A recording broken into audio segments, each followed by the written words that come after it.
একটা মেয়েকে তুই প্রপোজ করছিস, ওদের রিজেক্ট করে দিছে, তো কি হইছে বল? তুই যে একটা মেয়ের জন্য মাঠের মধ্যে দাঁড়ায় পড়ালেখা বাদ দিয়া চোখের পানি ফালাইতেছস, ওই মেয়ে কি পড়ালেখা বাদ দিয়া তোর জন্য চোখের পানি ফালাইতেছে?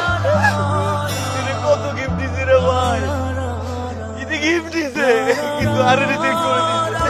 হইছে বুঝলাম, তারপর চোখের পানি কোনো মেয়ের জন্য ফালানো যাবে না দোস্ত।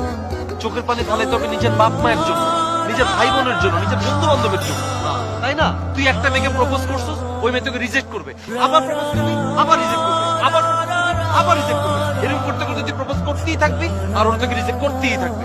এরকম প্রপোজ করতে করতে রিজেক্ট খাইতে খাইতে এমন একটা দিন আসবে যেদিন দেখবি একটা মেয়ে আচমকা তোকে প্রপোজ করে বসছে, তখন তুই কি করবি?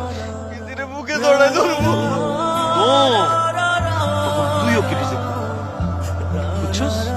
তুই অনেক প্রপোজ পাবি, রিজেক্ট, প্রপোজ করবে রিজেক্ট, প্রপোজ করবে রিজেক্ট, আবার প্রপোজ করতে তুই বলবি নো, নো ওয়ে, আমার পক্ষে পসিবল না, বুঝছস? এই নে ধর ফুটো খা, বাসায় গিয়ে পড়তে বয়, যা যা, গুড বয়, যাও পড়তে বসো, যাও। আমি বুঝতে পারছি, যাও। কি একটা অবস্থা বলতো, ছেলেটারা দেখছোস, আমার লেগে ছেলেটা নষ্ট হয়ে যেতেছে। তুই আমার দিকে কেন তাকিয়েছিস? তুই যে ওরে এতক্ষণ এত বয়ান দিলি, তুই নিজে সকাল হলে তো দেখা যাবে কলের সামনে যে দাঁড়ায় আছিস। দোস্ত, আমি তো শুধু দেখি, তাই না? আমার দেখাতেই আমার, আর তাওসিফের যে মন খারাপ, আমি তোর সাথে রাত বিহেভ করবো, আমার সাথে কষ্ট হোক, কিন্তু ওকে তো বুঝানো যাবে, তাই না? কালকে সকালবেলায় তাড়াতাড়ি বাসা থেকে বেরোবো, ঠিক আছে বন্ধু?